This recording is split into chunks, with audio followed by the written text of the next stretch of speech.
कुछ पार्ट हमारा रह गया था इसमें, कंपनीज एक्ट में क्लासिफिकेशन ऑफ कैपिटल वाला पार्ट रह गया था हमारा। इसको अभी हम कर लेंगे कंप्लीट। 5-10 मिनट, 5-10 मिनट नहीं, कम ही बताता हूँ मैं हमेशा। कम से कम टाइम लगेगा, आधा घंटा शायद से लग जाए, लेकिन शायद ना भी लगे। क्लासिफिकेशन ऑफ कैपिटल वाला हमें पार्ट करना है, और एक और पार्ट है क्लासिफिकेशन ऑफ कैपिटल के अलावा वाला, एक शेयर्स वाला पार्ट है।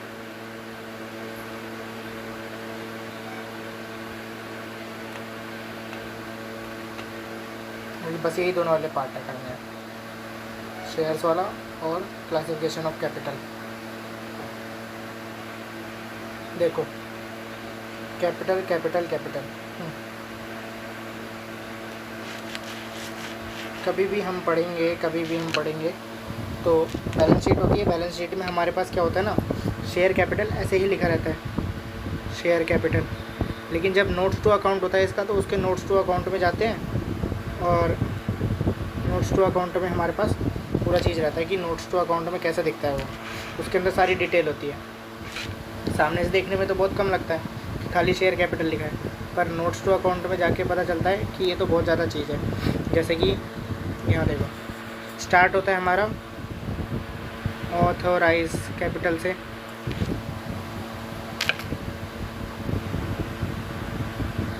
यहाँ नहीं।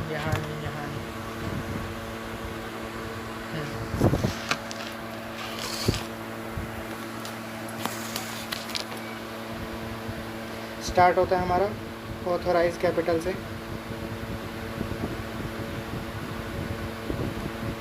इसको ही नॉमिनल कैपिटल भी बोलते हैं। देखो ऑथराइज और नॉमिनल का मतलब क्या है कि जब कंपनी बनती है ना, तो एक ऑथराइज कैपिटल बताती है अपनी, जो हमने MOA पढ़ा था, मेमोरेंडम ऑफ एसोसिएशन, उसके अंदर था हमारा एक कैपिटल क्लॉज। कैपिटल क्लॉज के अंदर कंपनी को बताना पड़ता है कि हमारी जो कैपिटल है वो कितनी होगी, मतलब हमारा जो ऑथराइज कैपिटल है वो हमें उसमें बतानी होती है। तो ऑथराइज कैपिटल हम बता देंगे। ऑथराइज कैपिटल का मतलब मैक्सिमम, कभी भी ज़िंदगी में अगर कभी शेयर इशू करेगी कंपनी, मैक्सिमम तो इससे ज़्यादा नहीं कर पाएगी। वैसे कर सकती है, एक केस होता है कि उसमें कर सकती है, पर इससे ज़्यादा नहीं कर सकती, ये लिमिट होती है। और अगर अभी मैंने बताया ना कर सकती है, जब एक केस होता है तो वो क्या केस होता है कि इनको ना एक प्रोसीजर फॉलो करना पड़ता है। प्रोसीजर फॉलो करते हैं, अगर वो प्रोसीजर फॉलो करते हैं तो फिर इनको लिमिट बढ़ाने का वो मिल जाता है, तो वो लिमिट बढ़ा सकते हैं। तो ऑथराइज कैपिटल जो है ना, कुछ नहीं है, इसका कोई मेन काम नहीं होता, ना इससे कुछ बैलेंस शीट में फ़र्क पड़ता है। हमारे बैलेंस शीट में ये खाली दिखता है, खाली नाम के लिए दिखता है ऑथराइज कैपिटल नाम से। और ऑथराइज कैपिटल मतलब मैक्सिमम होता है। इसको क्या याद करना है कि मैक्सिमम इतना ही इशू कर सकते हैं, इससे ज़्यादा नहीं कर सकते। अब दूसरी चीज़, ऑथराइज़ के बाद आती है दूसरी चीज़, सेकंड नंबर पे। ऑथराइज़ के बाद क्या आता है हमारे पास, पहले नंबर पे आता है हमारा ऑथराइज़ कैपिटल। अब ऑथराइज़ में से हम क्या करते हैं, इशू करते हैं, इशूड कैपिटल आता है हमारे पास। इशूड कैपिटल देखो नाम में लिखा हुआ है, जो इशू करेंगे। ऑथराइज़ में मान लो लिखा हुआ है 1 करोड़ तक का शेयर जो है हम इशू कर सकते हैं, तो number of share 1 crore share issue कर सकते हैं हम 10 वाले। इसमें लिखा हुआ है ऑथराइज़ में कि हम 1 करोड़ शेयर इशू कर सकते हैं 10 रुपये वाले, है ना। तो हम 10 करोड़ तक के शेयर इशू कर सकते हैं, पर हमने इशू कितने कर दिए, उसमें से पूरे नहीं करे हमने कर दिए 50 लाख शेयर इशू 10 रुपये वाले, है ना। तो हमारे पास कितने आ गए, 5 करोड़ रुपए आ गए, है ना। 5 करोड़ रुपए आ गए, 50 लाख इंटू 10, 5 करोड़ रुपए। अब इशू करा हमने, अभी यहाँ पे नहीं आया, ठीक है। अब ऐसे ही बोल दे मैंने, 50 लाख शेयर हमने इशू कर दिए। अब देखो हमने इशू तो कर दिए, प्रोस्पेक्टस वगैरह छापा, लोगों को बोला कि हमारी कंपनी इशू निकाल रही है, लोग आए खाए, मतलब पैसा दिए एप्लीकेशन पे, और फिर ऐसा हुआ। तो हमने क्या रखा ना, अब इस इशू के अंदर क्या हो सकता है, सब्सक्राइब करते हैं तो उसको बोलते हैं सब्सक्राइब्ड कैपिटल। सब्सक्राइब में क्या क्या केस हो सकता है, एक ओवर सब्सक्राइब हो जाता है, एक अंडर सब्सक्राइब हो जाता है, और एक तो पार होता है है ना, कि सब कुछ सारा हो गया। ये बहुत कम केस में होता है, या तो ओवर होता है या तो अंडर ही सब्सक्राइब होता है। ओवर हो जाता है तो हम प्रोराटा वगैरह करते हैं, अंडर होता है तो उस कंपनी का जो होता है वही इशू जो होता है ना वो कैंसिल हो जाता है। अंडर सब्सक्राइब होता है तो अंडर सब्सक्राइब कितने से कम, 90% से अगर कम हो जाता है तो उस कंपनी का जो इशू होता है वो कैंसिल हो जाता है। उसको सारे पैसे फिर रिफ़ंड करने पड़ते हैं, जिनसे भी उसका एप्लीकेशन मनी आया था सारे शेयर होल्डर को वो पैसे जो है रिफ़ंड करने पड़ेंगे। अगर अंडर सब्सक्राइब हो जाते हैं 90% से कम, 90% से कम, 90% से अगर कम अगर सब्सक्राइब होता है अंडर सब्सक्रिप्शन में भी, तो उसको रिफ़ंड करना पड़ता है पैसा। अगर उससे ज़्यादा है तो चलता है काम, ठीक है। सब्सक्राइब होता है, फिर सब्सक्राइब के बाद क्या आता है, सब्सक्राइब जो करते हैं, अब मान लो सब्सक्राइब भी हो गया है ना, नॉर्मल सब्सक्राइब भी हो गया, तो इसमें अब क्या होता है कि हम कॉल करते हैं, कॉल्ड अप कैपिटल। जैसे 10 का शेयर था तो हम ये भी कह सकते थे कि भाई हमें 8 ही दे देना, अभी 8 दे देना, 2 रखे रहना। हम बोल सकते थे कि हमें 5 दे देना, 5 रखे रहना। हम बोल सकते थे 10 के 10 दे दो। तो इस केस में क्या होगा ना कि कॉल्ड अप कैपिटल होता है कितना मंगवाया। अब देखो हम मंगवाते हैं मान लो 8, और इसमें से भी कुछ लोग जो होंगे ना, मान लो खाली 5 दिए और उसके बाद बोल रहे कि हमारे पास तो पैसा ही नहीं है, तो जो 3 रुपये होगा वो तो कॉल्स इन एरियर हो जाएगा, है ना। एक शेयर का जो 3 रुपये होगा वो कॉल्स इन एरियर हो जाएगा, है ना, ऐसे करके। पर अगर हमने मंगवाया 8 है और सब ने 8 दे दिए, तो ये तो बढ़िया वाली बात हो गई। और एक होता है पेड अप कैपिटल, जैसे हमने 8 मंगवाए तो 8 दे दिए, तो ये तो एकदम बढ़िया चीज़ हो गई। पर हमने अगर 8 मंगाए और पे करा उसने खाली 5, तो इस वाले केस में क्या होगा ना, 3 कॉल्स इन एरियर हो जाएगा। अगर कॉल्ड अप और पेड अप, मतलब देखो called up minus paid up करने पे हमारा कॉल्स इन एरियर आ जाता है, ठीक है। पर एक क्या होता है, एक होता है हमारे पास रिज़र्व कैपिटल। जितना हम कॉल करें, मान लो हमने 10 में से 8 कॉल कर लिया, 8 उसने पे भी कर दिया, तो 2 बच गया ना, 2 अभी मंगा सकते हैं ना, तो इसको बोलते हैं रिज़र्व कैपिटल, कि हमने कैपिटल को रिज़र्व करके रख रखा है। वो एक होता है कैपिटल रिज़र्व, वो दूसरा चीज़ है, लेकिन ये क्या है, रिज़र्व कैपिटल, कि हमने रिज़र्व कर रखा है कैपिटल को, कि हमें बाद में मिल जाएगा, जब हमारे पास कुछ शंका पड़ेगी तो हम मंगा लेंगे। देखो यही सारी चीज़ें यहाँ पे भी लिखी होगी क्लासिफिकेशन ऑफ कैपिटल में। नॉमिनल और ऑथराइज, नॉमिनल या ऑथराइज या रजिस्टर्ड कैपिटल भी बोलते हैं, क्योंकि इसको रजिस्टर्ड कराते हैं। ये फॉर्म जो है कैपिटल का डिफाइन कर रखा है सेक्शन इसमें। ऑथराइज कैपिटल या नॉमिनल कैपिटल का मतलब है ऑथराइज्ड, जितना कैपिटल ऑथराइज कर दिया है कंपनी ने, मेमोरेंडम ऑफ कंपनी में उसने लिख के दे दिया है कि मैक्सिमम अमाउंट हम इतना ही इशू करेंगे, इससे ज़्यादा नहीं करेंगे, तो उस चीज़ को बोलते हैं authorise capital.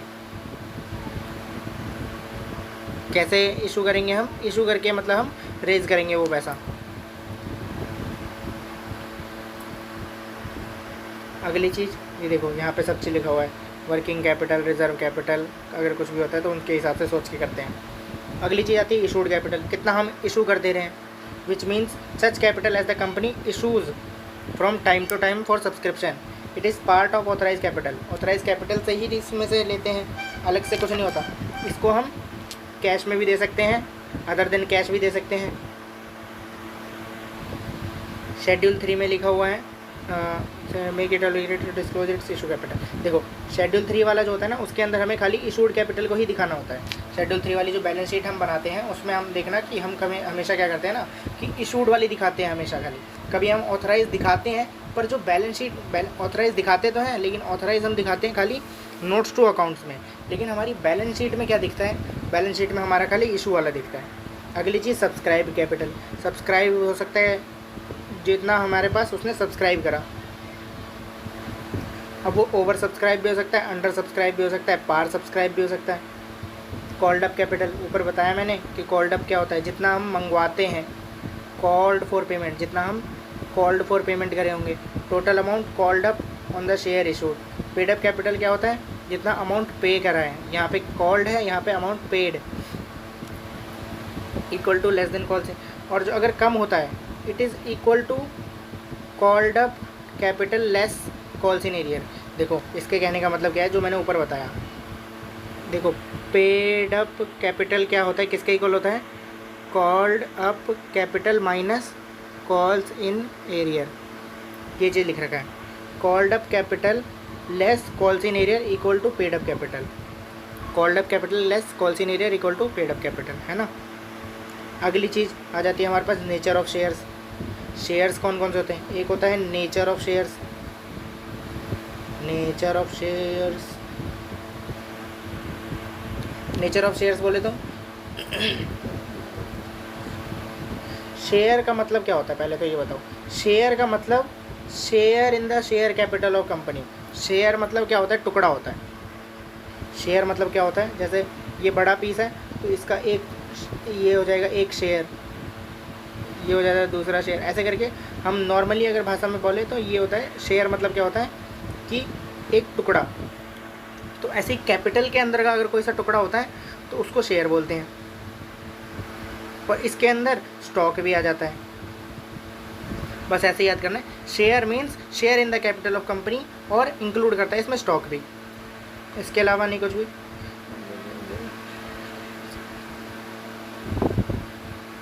Share in an interest in the company, share क्या होता है, इंटरेस्ट होता है कंपनी में, कि हमें इस कंपनी में इंटरेस्ट है तो उसका शेयर खरीद लेंगे, ऐसा करके।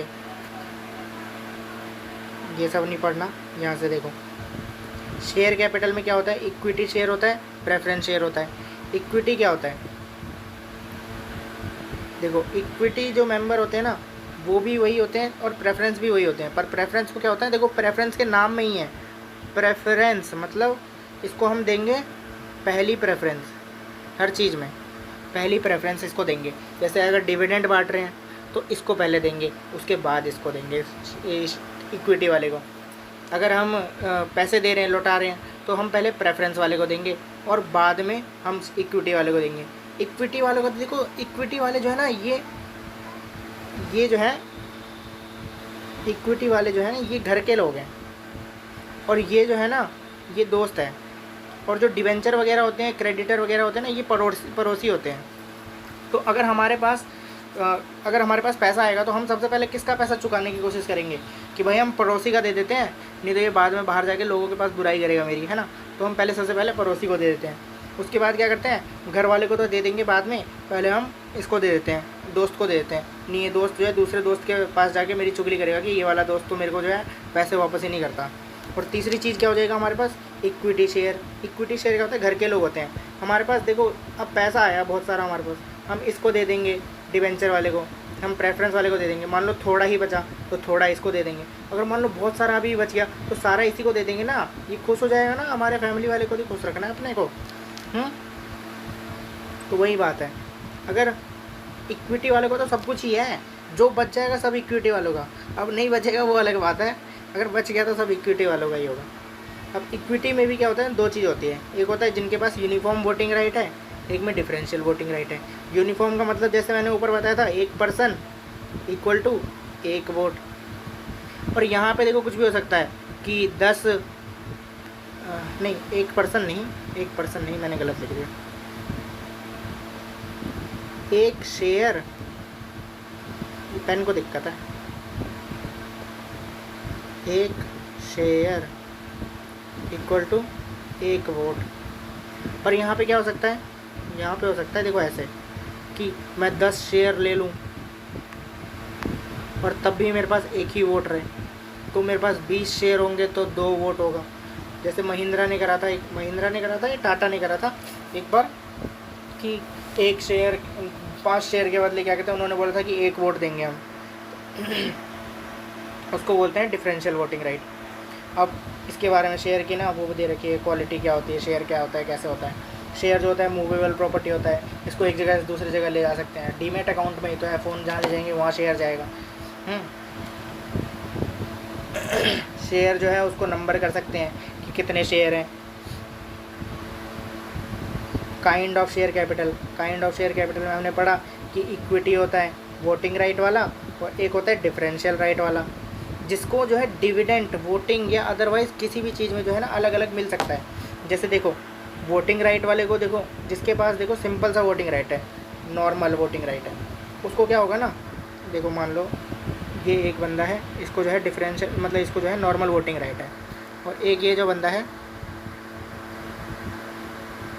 इसको जो है डिफरेंशियल वोटिंग राइट है। अब मान लो कंपनी ने क्या बोला ना, कंपनी ने क्या बोला कि देखो जिसको हम ना डिफरेंशियल वोटिंग राइट कैसे हैं कि इसको मान लो 10 शेयर के बदले इसको जो है 20 वोट दे दिया हमने 10 शेयर के बदले, लेकिन इसके पास क्या है 10 शेयर के बदले 10 वोट है। ये थोड़ा सा नाराज़ हो गया, भाई ऐसा कैसे हो गया, ये तो गलत कर रही है ना कंपनी, मेरे को 10 शेयर के बदले 10 ही वोट मिले और उसको 10 शेयर के बदले 20 वोट मिले।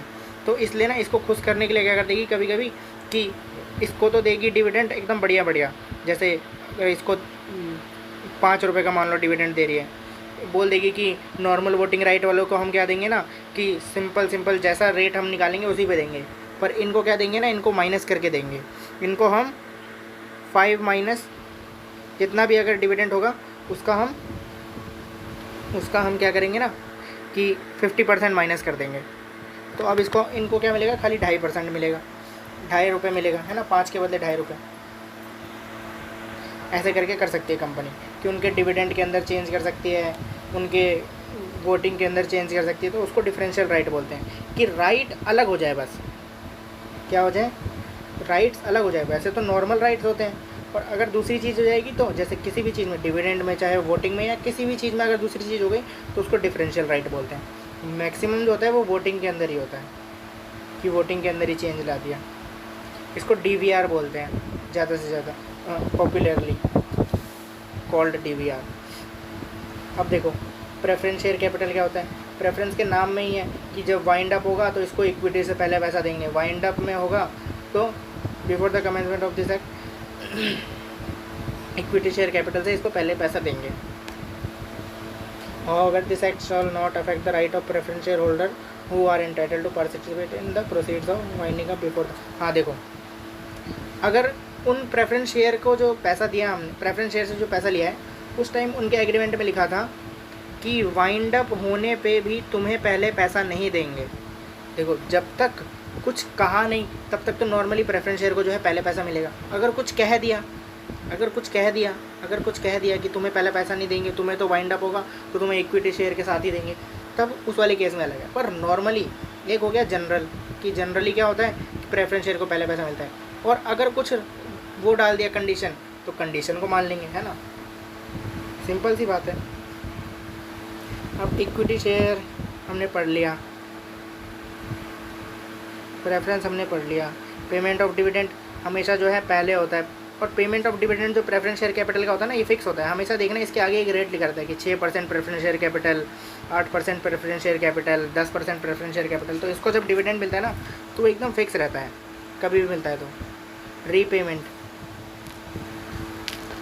जब रीपेमेंट होते हैं इनको वाइंडिंग अप के केस में, या रीपेमेंट ऑफ जो होता है इनका कैपिटल का, तो इनको जो है उनका पैसा जो है इक्विटी से पहले दिया जाता है, खाली इतना ही। अब ये क्या चीज़ लिखा हुआ है, exception in case of private company section 43 shall not apply where memorandum of article association of private company so provides. ये देखो एक्सेप्शन में क्या लिखा हुआ है ना कि अब देखो प्राइवेट कंपनी, जैसे प्राइवेट कंपनी ने प्रेफरेंस शेयर कैपिटल इसने इशू करे और उसने कंडीशन डाल दी MOA के अंदर या AOA के अंदर, है ना, क्या कंडीशन डाल दी कि प्राइवेट कंपनी ने एक कंडीशन डाल दी कि हम जो है ना, हम ये सारी चीज़ नहीं मानेंगे, ऊपर जितनी भी चीज़ लिखी है ना, हम ये सारी चीज़ नहीं मानेंगे कि इक्विटी शेयर से पहले पैसा दो, पेमेंट ऑफ डिविडेंड इनको पहले करो। तो अगर उसने ये कंडीशन डाल दी कि हम नहीं करेंगे, ये हम सेक्शन 43 नहीं मानेंगे, तो वो नहीं मानेंगे। ये एक्सेप्शन है खाली प्राइवेट कंपनी के केस में, पब्लिक कंपनी वैसे ही चलेगी जैसे ऊपर लिखा हुआ है। बस इतनी सी चीज़ थी, सब चीज़ ख़त्म हो गई इस वाले चैप्टर में।